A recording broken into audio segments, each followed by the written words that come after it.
Google quietly dropped a free tool that does something kind of unbelievable.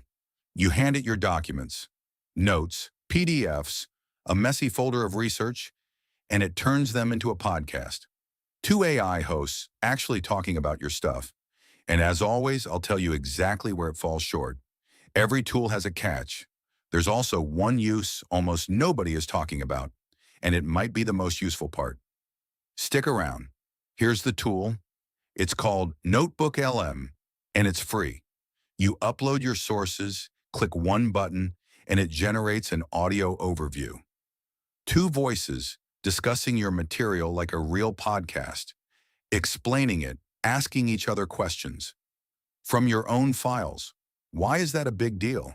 Because it turns reading into listening. That dense report you keep avoiding? Now it's a 15-minute episode you listen to on a walk.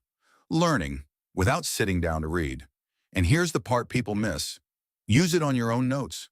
Dump everything you know about a topic into it, and it plays your ideas back to you, organized out loud. It's the fastest way I've found to actually understand what I'm working on. The honest catch? It can oversimplify, and sometimes it gets a nuance slightly wrong.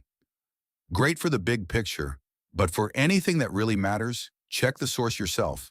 And it works best in English. So that's Notebook LM, free, a little magical, and worth 2 minutes of your time. The link is in the description. I only show tools after I've actually used them. Follow and you'll get the honest version first.